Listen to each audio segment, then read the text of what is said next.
Hello and welcome back to the Solo RolePlayers Podcast. I am your host, PJ, and today on the show, I'm bringing you something a little bit different. In celebration of what I am calling Season 2 of the show, I'm looking at a couple of other little formats and a different way of doing things, or at least a different approach for some additional formats. The old formats aren't going away. I'm still going to be doing actual plays, pulling books off my shelf, although maybe not quite as often now that I have quite a number of ongoing, long-running campaigns on the books I pulled off my shelf in the first season.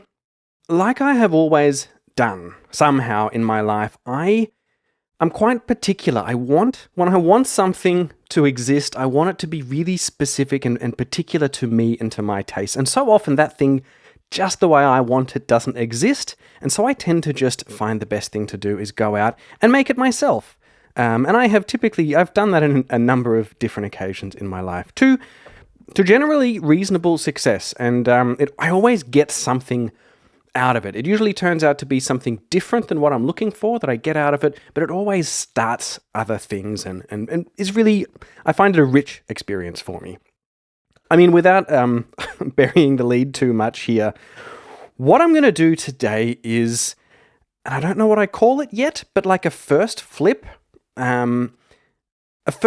through a book, a new RPG that I've received that I know quite little about, but have been very excited for nonetheless. And what my goal here is, and we'll see how successful it is. I don't have a strong plan for this episode. We're just going to, as usual, low prep, play it by ear, see how we go. I have a very exciting interview coming up, actually with someone involved in this book, which will be completely separate and has probably come out already, because I wanted to knock over these interviews that I had lined up and have already recorded from earlier into the first season of the show before this sort of format changes a little bit. Anyway, I'm waffling again. What my goal here is with this new format, this first flip format. I've talked a lot over the last year about my approach to starting a new game and getting a game off my shelf. Approach that's been heavily inspired by people like Tana Pigeon, people like Deborah from Geek Gamers, and many others. And that is to flip through a book and let your eye and your mind be drawn to things in that book and use that, before even knowing the rules, anything like that, use that as a way to start to build a picture of this world or this smaller story within this world in your mind, which I find is a really great place to then start playing. And the rules are kind of less important, in my opinion. Once you start playing, you can figure that stuff out when it makes more sense to do so, as you have all experienced me do, for better or worse, over the last year. What my goal is then is give you an experience of what that first look feels like for me when I do it. Because it's not just the world building part of it, I'm flicking to chapters about looking how the dice resolution works and seeing if I can picture and get a feel for the mechanics and how they're going to play out, what's different from other games, what's the same as other games, and just all those initial impressions that I get of a game when I sit down and read a book. I'm terrible at reading a book cover to cover. I'm way too easily distracted. And so I tend to jump around and just and sort of keep engaging with the things that I'm drawn to as I do. And I want to give you a little bit of that experience, including ultimately a feel for what the game might be, a feel for the mechanics, a feel for the quality and the art and the layout and just the feelings that it gives me. I do want to point out, this is not a deep rules review. This is not a full review of the game. This is really just giving you that feeling that I have when I go through a book, and maybe that will help inform you whether it's for you, if you want to look further into it. Maybe you just want to follow along and enjoy what's happening, whatever it happens to be, but not a hard review, not a rules teach, anything like that. God forbid, don't learn any rules from me. Today, we are looking at the new version, or the new series, or something. It's a bit strange and a bit controversial, perhaps. Coriolis the Great Dark. Now, my knowledge on Coriolis is pretty limited. I do own the original books, The Third Horizon, and I am excited to get them and play them as well. I wanted to do the Great Dark first, for a reason that will become apparent shortly.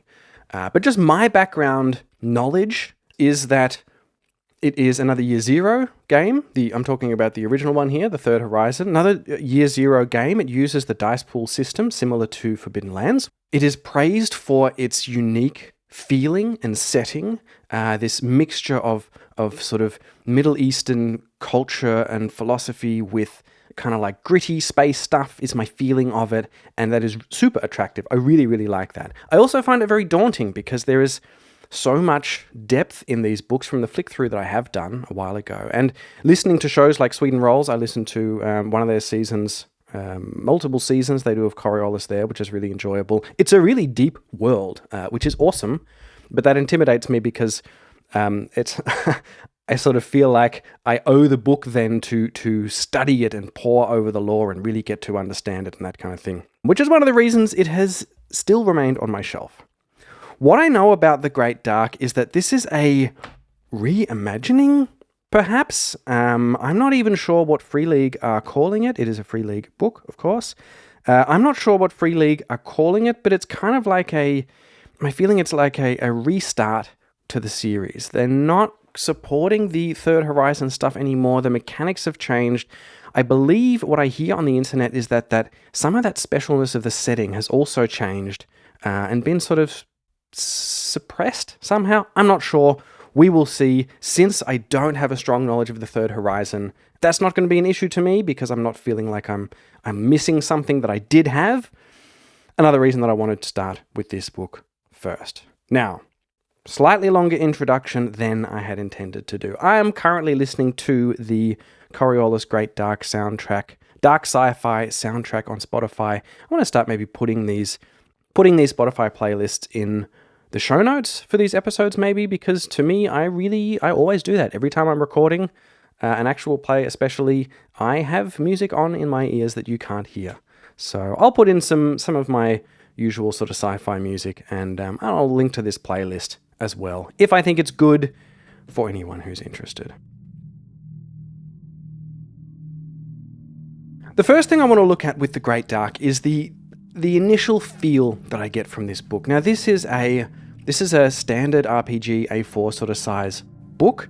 I happen to have the collector's edition, which is a lovely black faux leather cover, something that is growing on me a lot, actually, since getting Forbidden Lands. It's not something I thought was attractive from the outside or from the internet, and I sort of was always dubious about this faux leather thing, but since getting Forbidden Lands, I really, really like, even though Man Alone disagrees with me and he's wrong, I really like the simple leather.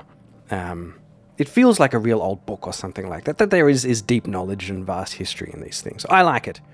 I do have the collector's edition. I also have a in-shrink copy here of the normal edition, which has some lovely, although slightly strange, artwork on the front of it, and I will be giving that away. That is my plan. I'm going to talk more about that at the end of this segment, or the end of this episode.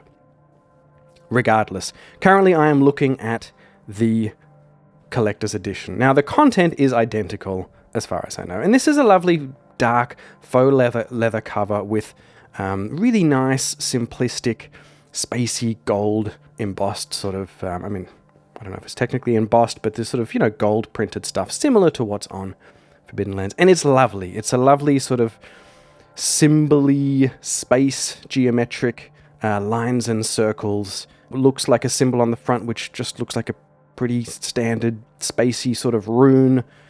And same thing on the back. It's the kind of thing, it reminds me of looking at the back, it's these like connected circles and dots, and it sort of gives me that feeling of Destiny graphic design, the video game.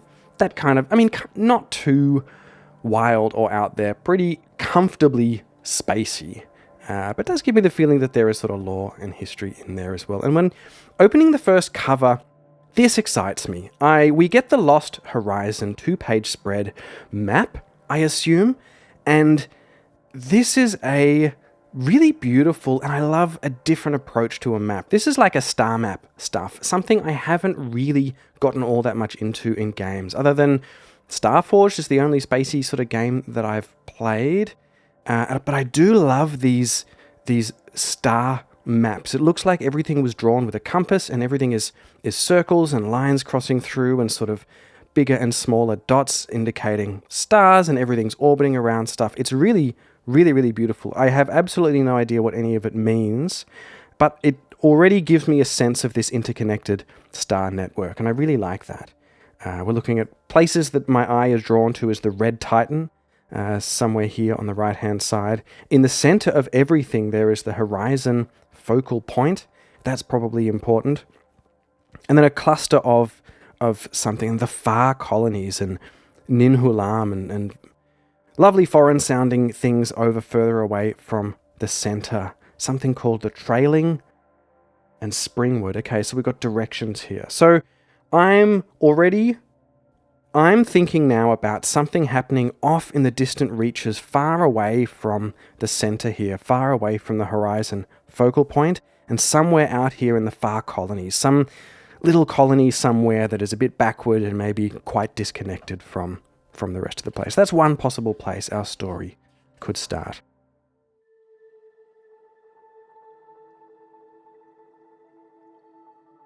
As we continue through the book here, we get to the index page, and this is not super standard index. I'm not going to talk about every page, just the things that I think are important or interesting. The nice thing about this is you do get a little picture with each of the sections. So core mechanics has a picture. So chapter 3, core mechanics, there's just little pictures there, and I don't know if they're actually detracting away from the headings there, but whatever, it's sort of cool. So let's pick something here. Let's see. I'm just going to look through and see what draws my eye in this. We have the Your Explorer, building a character. I usually do that later. Core mechanics, Ship City. Let's go to Ship City and see what that is. Or delving into the abyss. Let me see. Let's see what Ship City is. Ship City, thou jewel of Jumar. Thou home of the diaspora, thou hope for the future, thou end for us all. The first verse of the alley play Circus Remarkable Life by Duvla Kortos. And we have here a beautiful sort of slightly grainy, slightly moody picture of a pretty cyberpunky but sort of space cyberpunky looking place. It looks dark, it looks gritty. It looks like there's a lot of constructions built on top of each other. There's depth, there's multiple layers there. I guess things can fly inside and out. There's lines running across these open places with what looks like clearly to be a gondola type thing running through this big bustling, interconnected, strung together space city. That is cool. The wondrous Ship City, the center of the diaspora civilization, is the only true city in the lost horizon. Its fire may be fickle, it is no coincidence that it's often called the dying city, but it still burns brightly for the people of the diaspora. Ship City is their capital, an eternal source of pride and a beacon of hope for a better tomorrow. It then goes into give a bit of background about Ship City. It is a dying city. It has some facts about the city. That's nice. It's nicely laid out. It just gives you population, physical data, calendar, law, governance, those kinds of things in a really nice, clear, easy to read, bullet-pointed sort of format, which would be especially useful if you want to answer a question quickly for yourself, but more so in a group game, probably. They talk about the edicts of the guild law. There's sanctity of trade, tithe to prosperity, so on and so forth. Gives the sort of the social and political, and there's theatre. That's interesting. The semi-permanent overcrowding of Ship City made it hard for performers to find places or venues for acting. Thus the Alley Theatre was born. Alley theatres now litter the deep crag streets between neighbourhoods, cul-de-sacs, narrow alleys, and even some thoroughfares in the Dome. Famous comedies like the Not-So-Great Ship, about the eccentric inventor Falcantata, mixed with more philosophical ones such as Who Cares Zoto? Okay.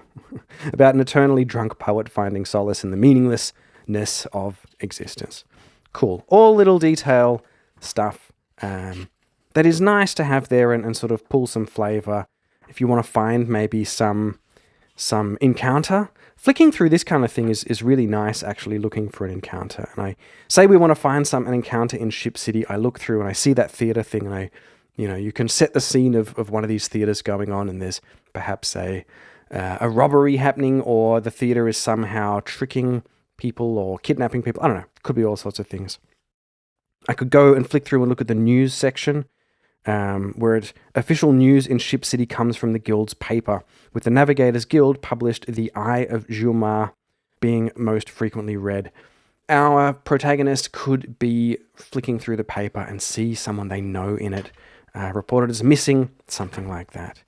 And we get a very surprising map here of Ship City. This looks like this is a very colorful, fantasy-looking map here, actually, on this floating ship city, with a lot of districts. And do we have keyed entries? Kind of. Cricket Tower. Yeah, I guess we have sort of keyed entries here as what each of these places are. So that's pretty cool. I'm starting to think a lot of the stuff happens in Ship City. That is fine. Flicking ahead now, looking at sort of how exploration works. We have overland travel. So trekking for 2 shifts per day. They obviously have shifts like they do in Forbidden Lands.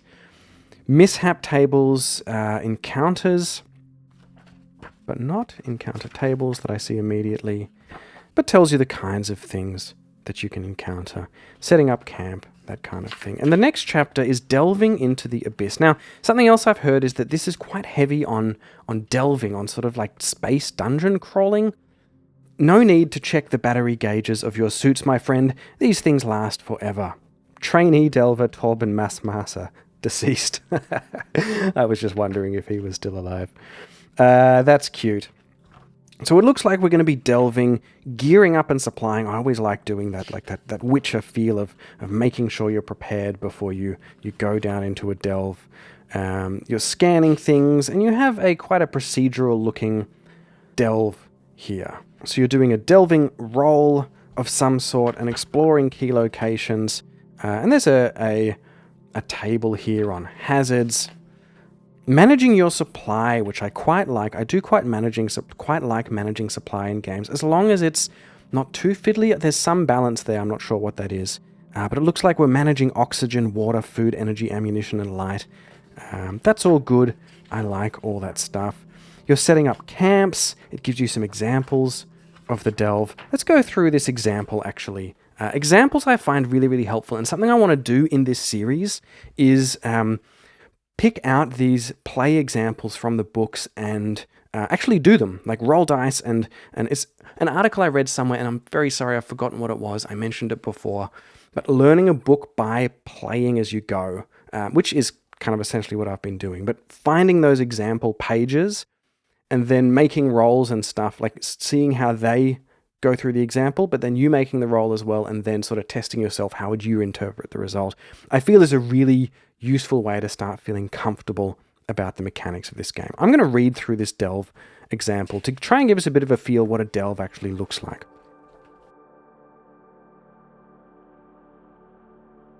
So the scout successfully rolls for logic and gear bonus for a deep scan, spending 1 supply for the crew, and the GM gives the players a scan map handout. So you're obviously, maybe how much map you get depends on how well you roll on that scout. That's cool. And I wonder how that is handled in the solo rules, because happily, and one of the reasons I wanted to do this game first, is that it looks like really well thought out, a good number of pages of solo rules at the back.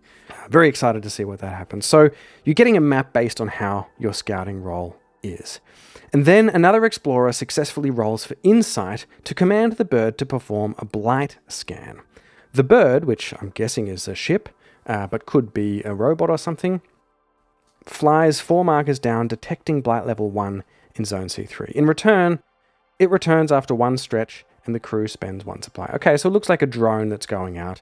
Another option about how you can do rolls and use your skills and equipment to better prepare yourself for the things that are coming up. The Delver rolls for agility using their gear bonus and gets 1 success. The crew progresses 1 marker down, consuming 1 supply for the crew. So as you're getting deeper in there, you're obviously using up your supply, which is really cool for building tension. I like that. Next, in zone C2, a hazard occurs. The GM rolls 2d6s, getting a 2 and a 5, meaning that the scout is affected by strange static. Failing the logic roll, the scout suffers 1 point of despair. I'm going to get my 2d6 here, and I'm going to roll an alternative result and see what else comes up, because I did just see those delve hazard tables a mere few pages ago. So the way a hazard works, the GM rolls a d6 to determine which crew roll is affected by the hazard. Reroll any 5s if no archaeologist is present. Okay, I don't know who the rolls are, so we're just assuming it's the scout in this case. Then another d6 on the table delve hazard to determine the hazard occurred. The second d6 is modified by the current distance to the nearest known exit, and by another +1 if the delving roll failed. So let's just roll 1. We get a 4. Let's say we are deep in here. So we get +2, like we're 11 to 15 somethings from the exit. We can get a +2 there and another +1 because we failed our roll. So let's ask just 1 to 3, did we fail our roll? Yes, we did. So we then now have 7. And 7 means we get a specific, I guess it's worse as they get higher. So 7 means we get a specific hazard for the scout. And that's interesting because there's not that many. There's 9 different possible results. And then 1 result specifically that happens to the particular roll. So I guess the same thing is going to come up more often. Not sure about that. Let's see. So for the scout, they get snaring creepers. Rolling for agility, and if they fail, they get stuck and lose d6 supply. Okay. Fine. I really like the idea. I'm not sure. I feel like pretty quickly you would be hitting the same hazards. But I guess you can come up with your own. We will see. Next, the Delver rolls for agility again, getting 3 successes after a pushed roll, costing 2 hope. So we're still pushing rolls here like in Forbidden Lands, but in this case, looking like spending another resource in order to do so. The crew progresses 3 zones down, consuming 3 points of supply for the crew. So getting deeper in, spending more and more supply, I really do like that. If anyone's played that game, I think they remade it recently. Very small, little, silly game called Deep Sea Adventure, I think. Little card game. You're constantly pushing your luck. Everyone is down on the same tank of oxygen, and you're sort of trying to push deeper to get treasure, but also get out of there before the oxygen runs out. Very silly, very fun. I'm getting that sort of feel. Pushing in deeper down and getting that feeling of, oh, I got to turn back. A feeling that I love, and one of the things that really made me fall in love with Dark Souls back in the day. The original one, pushing further and further through, feeling like you're further and further away from safety, was just a wonderful feeling. In Zone 5, another hazard occurs. The GM rolls 2d6s, getting a 1 and a 6, meaning that the Delver comes across a deep crevice. The Delver needs to roll for agility to clear the crevice and succeeds. As Zone C5 has blight level of 1, each explorers must roll for their suit's blight protection. The Delver and Burrower get no successes and lose 1 point of heart each. So you're being affected by the environment as you're delving down into these things. As the explorers, and then moving on to the final one, as the explorers don't know the blight levels further down, the bird handler sends the bird ahead again to scan for blight. And you keep making your way down. I like the very procedural nature of it. It bodes really well for solo play. You're going down, you're deciding how much resources to spend to pull information out of it before you head down into it. Make sure you've got enough supply. I like the preparation there. The only thing that concerns me pretty greatly, I think, is that the table for delve hazards is kind of small. I mean, we're looking at, in this example, we had 2 hazards, okay? I guess that's pretty normal. I guess there's often more. It does say with hazards, hang on, here we go.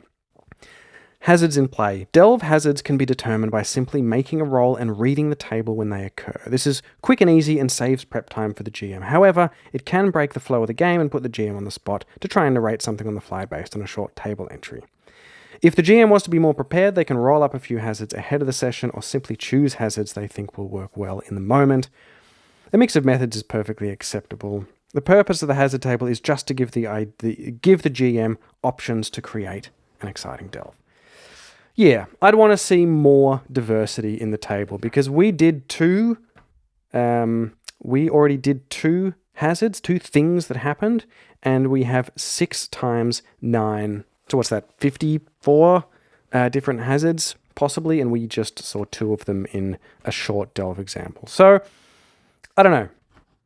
I guess it wouldn't be too hard to roll up on another supplement. Maybe there's something in the solo rules. We'll see. So that's about delves. Let's go and just look a little bit about... let's see what happens next.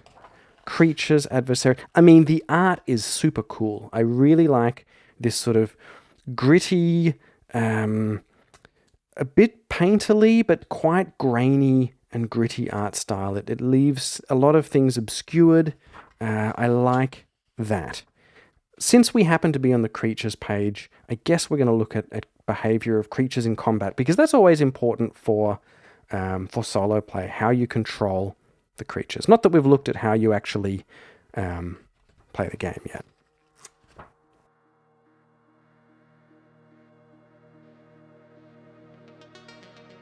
So creatures have signature attacks. A creature always uses a signature attack when it attacks. Each creature has a unique set of signature attacks summarized in a table. As a GM, you can roll a d6 or choose an attack. That's always good. I like that. They have ferocity, which is like in Dragonbane. They can act multiple times in a round. Usually I cut that down when playing solo. There are blighted beings, the blight and the dark between the stars.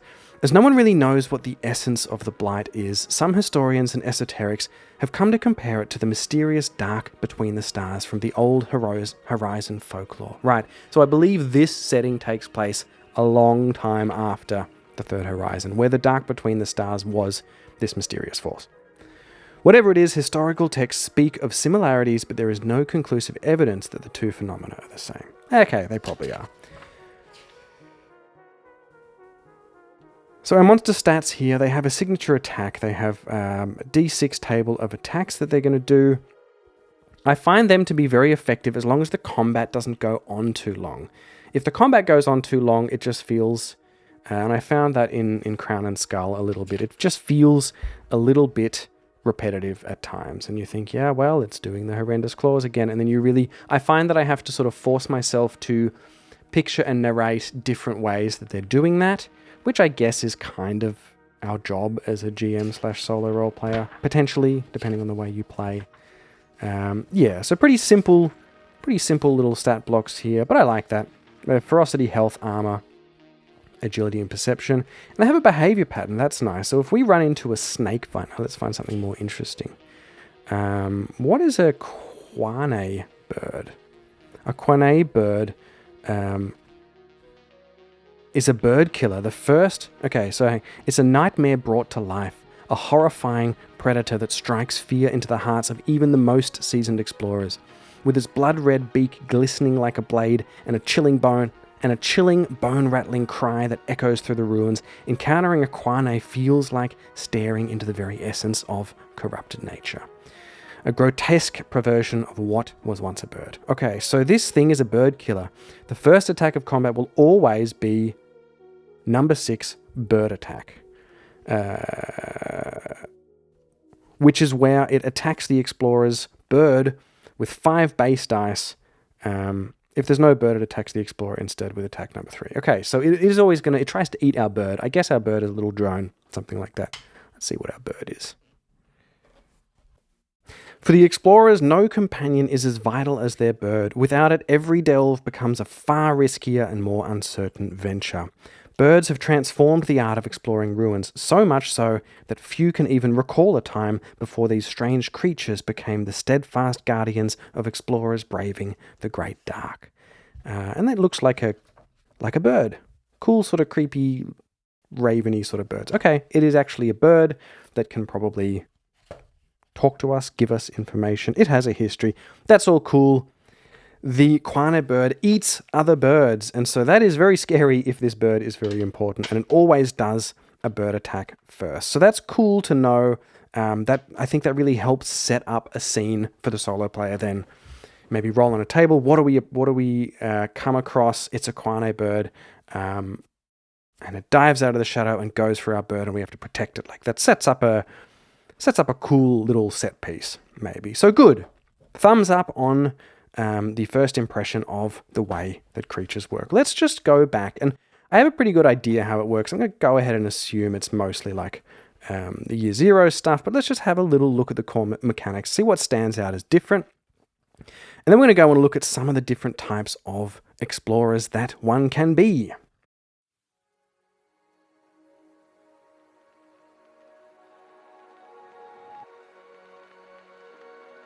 Nobody is better than their assimilated knowledge and proficiencies. Without their experience, they are but dragonflies destined to die after a day. So this is the core mechanics section. For those of you who don't know about the Year 0 system, I don't know if it's out yet, but I recently interviewed one of the creators of the Year 0 system and one of the co-founders and CEO of Free League, Thomas Herenstam. And he would talk a little bit about it on that episode. If it's not out yet, it will be soon.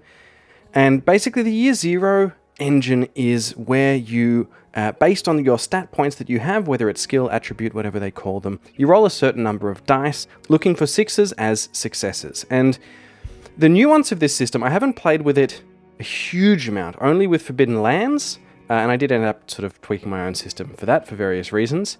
Absolutely nothing wrong with the system. People love it. It's great. But to me, the idea and the purpose of that system is to, it has like an arc of diminishing power. So the idea is if you fail your roll and you want to really succeed, then you can push the roll, re-roll some of the dice, but if you have any 1s of particular dice colors, you will then take damage to the stats that actually allow you to roll more dice in the future. So you're pushing forward, you are rolling less and less dice as you take damage, but you are also gaining willpower points, which is essentially your mana or abilities, your resource that you can use to spend to do spells and abilities, that kind of thing. So it has this interesting arc. You get maybe more powerful as your willpower points come up, but less powerful as you're rolling less dice.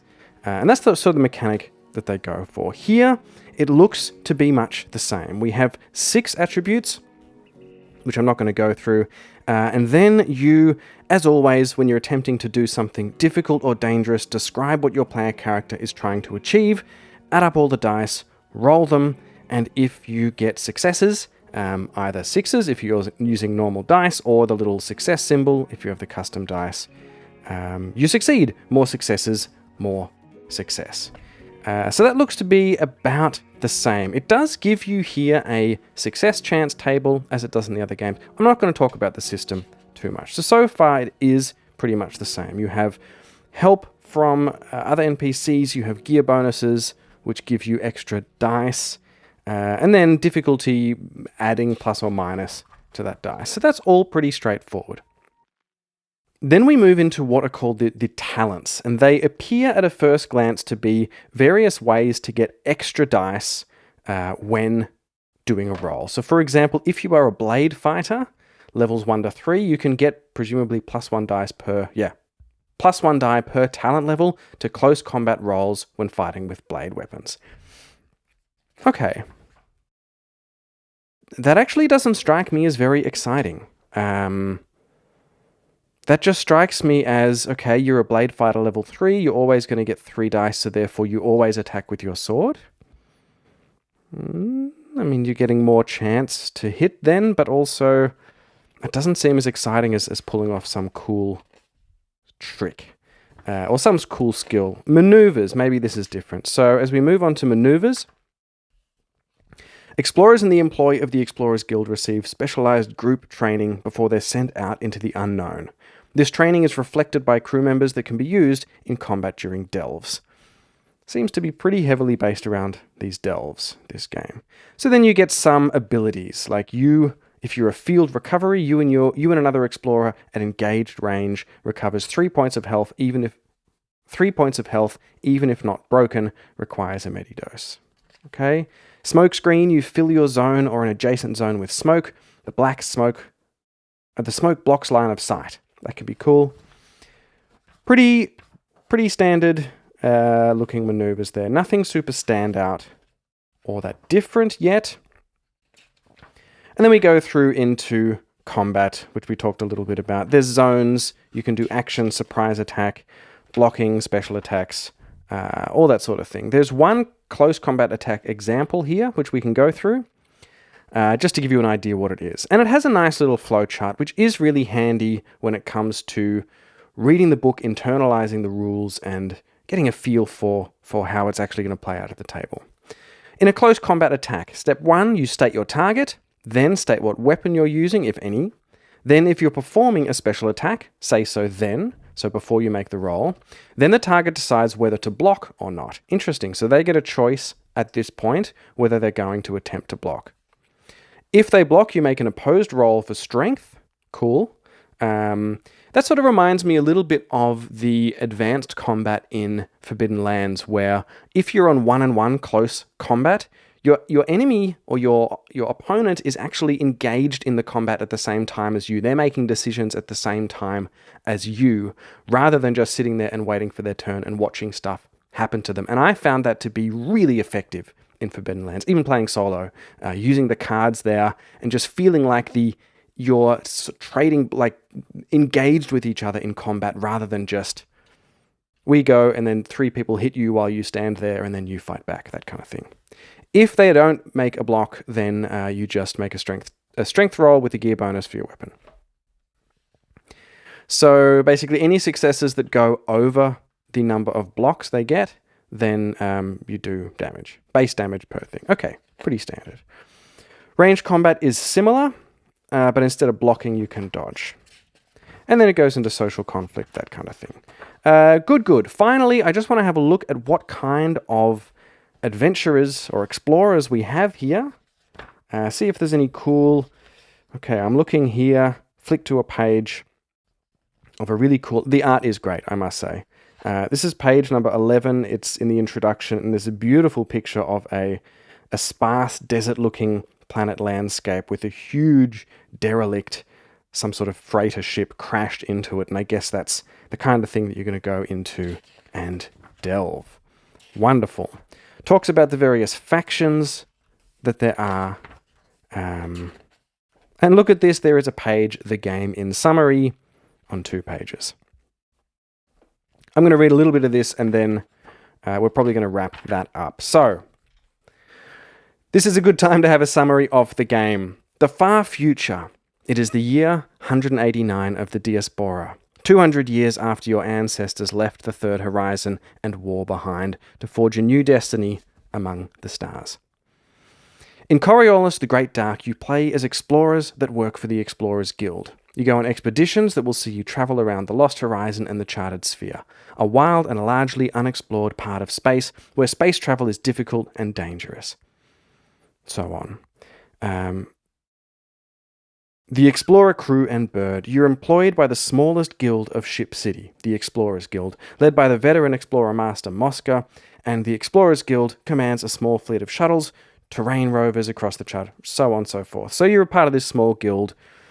You're either going to be in a crew of 5 members. Okay, this is new. This is good information. In your crew, and I guess if you have less players or if you're playing solo, you have to build out those other members. Oh, we do need to look at the solo rules.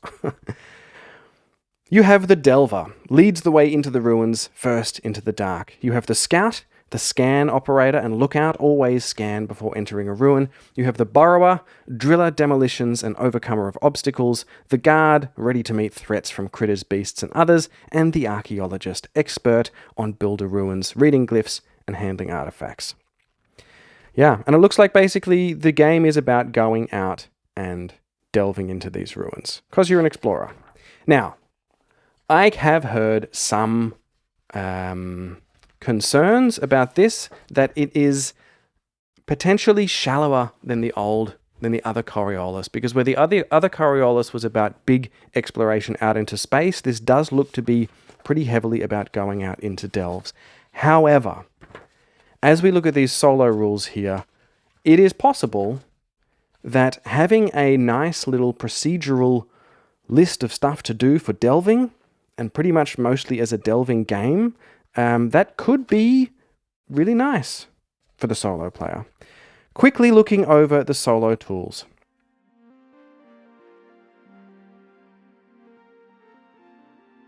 The solo mode is what is called Outcast mode, where you play without a GM. In their place, you can use the delve procedures outlined in the previous section, along with the tools provided here to help guide your session. You needn't use these tools each time you have a question in solo play. Oftentimes, the answer will be obvious based on the situation. Standard solo stuff here. We have a divination table, rolling a d6 to get an oracle result, 1 being strong no, 6 being strong yes.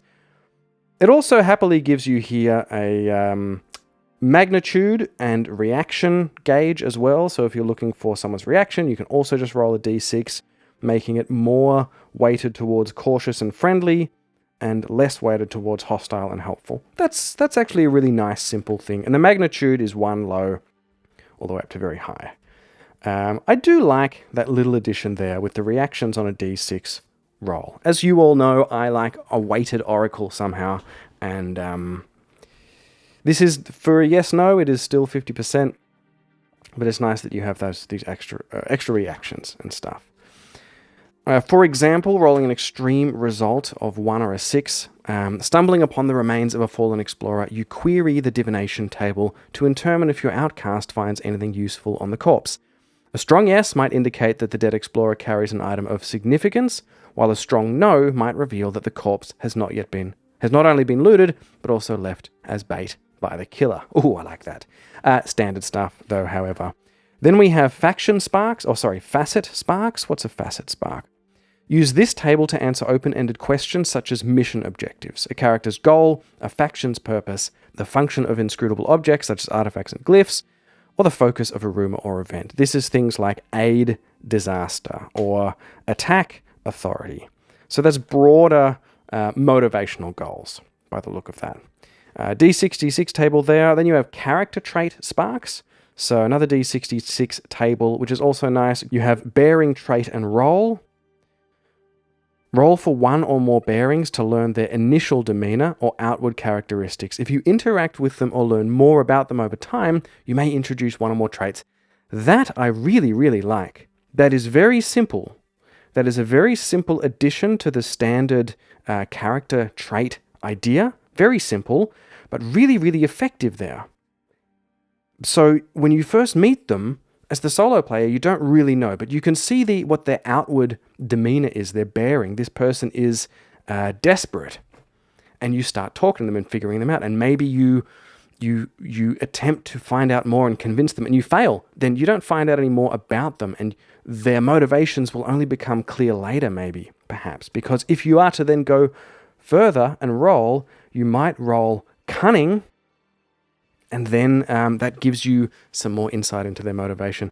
That is really simple, but that is really effective. I don't know if that has been done often or before, but I really, really like that. And then they have a role as well, so that can be obvious. If they tell you who they are, they can say, yeah, they're a bounty hunter. Probably wouldn't say that, but maybe they're an explorer as well, or an engineer, something like that. Very simple, but I really, really like it. I would totally take that table. I did have a little talk with Alex from Black Oath Alex T from Black Oath over in our Patreon. He's a great source of knowledge and inspiration over there. And we were talking a little bit about this game when it started arriving. And I said, hey, I wonder if I can just use these solo rules to play Coriolis. He said it would probably be difficult because it's so focused on delving. However, things like the facet sparks and the character sparks could absolutely be useful over there. And then you have delve sparks, which is environment and feature, so excavated machinery. That you could totally use as a description, probably. Obviously useful for this, but also in the other Coriolis, or any space game for that matter. I guess, in fact, maybe, sidetrack here, maybe just using the Starforge stuff would be really useful playing Coriolis. Not sure. And then you have events, the delve events. So that's nice. I think delve events, you have a D66 table. There is a lurking foe. That fixes or at least helps my problem that I was potentially had with that quite limited looking chart about the delve events, because this is much more broad. This is good. And I guess it's because that table we looked at earlier is really putting a fair bit on the GM to make it different and make it interesting. Whereas here, we have a straight D66 roll, which is a less specific trouble, and therefore makes it more appropriate or at least more effective to imagine and interpret as we go as the solo player. For example, you could have a lurking foe in the camp. That could be all sorts of things, that have a very different experience than whatever that was on the table we saw earlier, D4 flying space bats or whatever it was. Then you have a costly outcome, disruptive, which might mean... Let's see what it says about costly outcome. Might I say, very well laid out in terms of what does this mean, where is the answer. It has a description of all of the tables and what they are and when you might use them right here in front of it. Fantastic layout, cannot fault it. Very handy. Costly outcome is when you're unsure of the impact of a hazard or other adverse events. So say we have a lurking foe.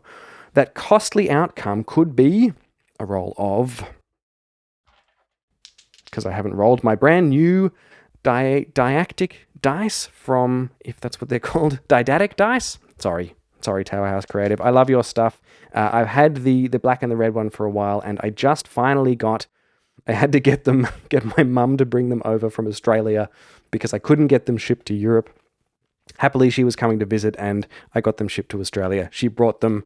Crazy world we live in, and they are a beautiful blue and bone white color here. Love them. That is a 2, so we have here... Sorry, after all that, it's a D66. So a 25... the costly outcome of the lurking foe is stunning.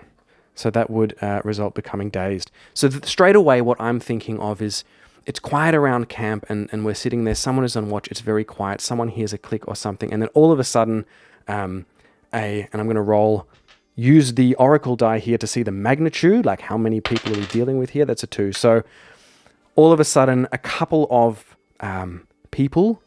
faction members, I think. That's what I'm picturing. And they like spotlights come on and they sort of blind everyone in the camp as they say, we're coming in to inspect your stuff or shake you down or whatever. Straight away, very easily stuff coming to my mind with that. Very much like that indeed. Then you have a discovery detail where now say we get to the end of a delve and we have a... let's see whether it's a mundane, notable, or major discovery, which is cool. 2d6 plus delve class plus depth class. So let's just say our delve class is 3. I don't know if that's legitimate. And our depth class is 2. We roll 6 plus 3 plus 2 is 11. Probably. It's mundane.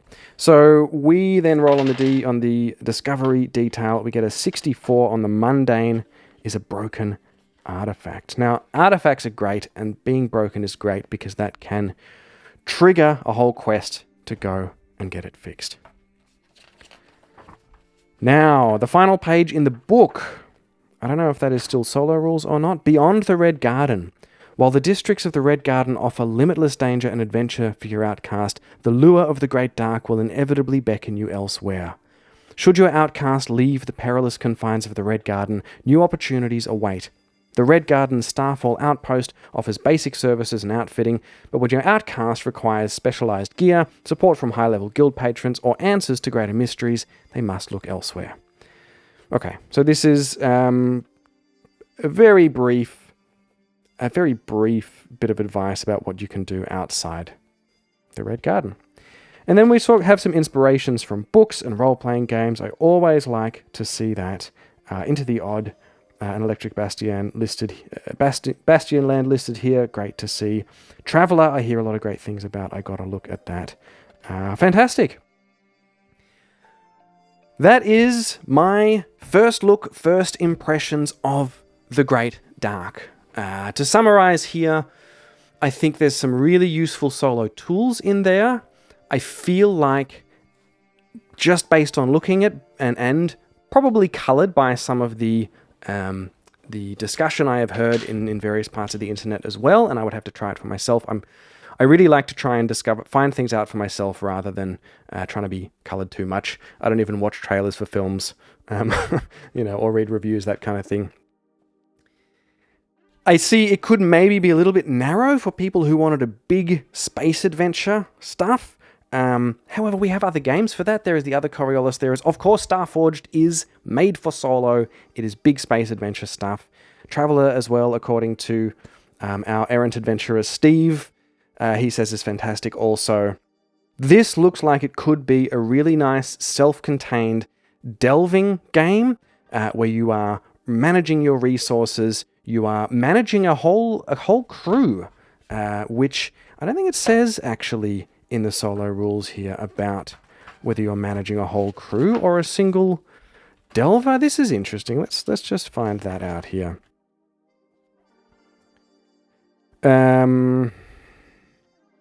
I would be tempted to play this, and I'm very rarely tempted to do this.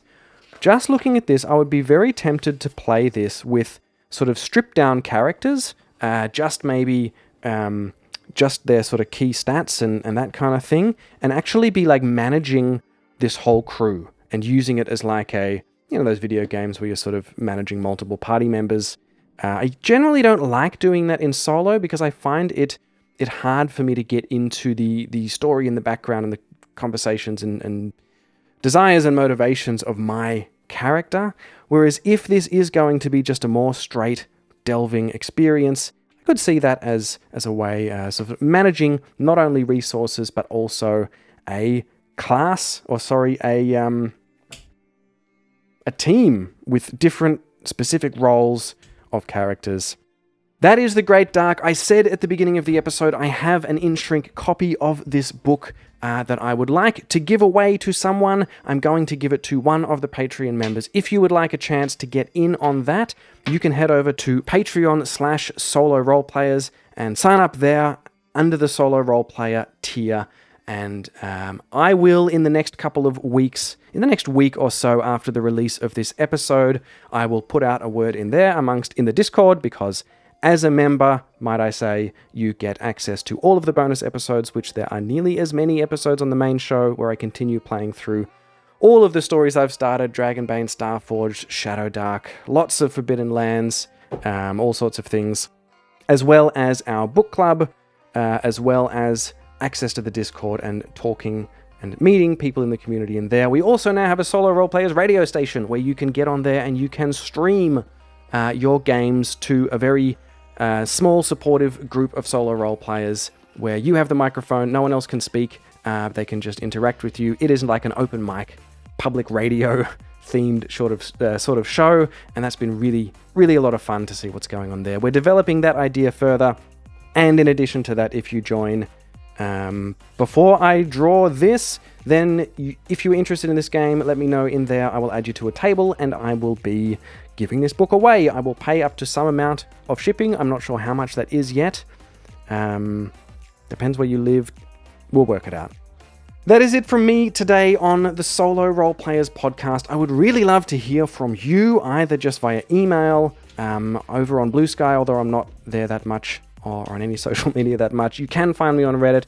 Best thing to do is send me an email or go over and join as a free member on the Patreon, and you can chat with me directly there. Let me know what you thought of this format of episode. Was it useful to you? Did it give you enough of an idea to think, to realize whether you want to look further into this game or not?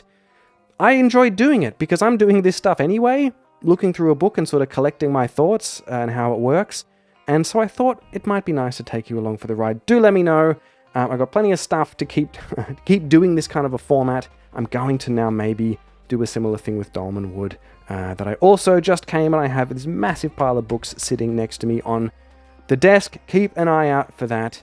And at the very least, if nothing else, keep getting books off your shelf. Keep designing stories in your head. Keep having cool ideas of what is the real motivation of that bird catcher that you saw in the village and you don't know what they're up to. Keep solo role playing. Thank you very much. I will see you next time on the Solo RolePlayers Podcast. Bye.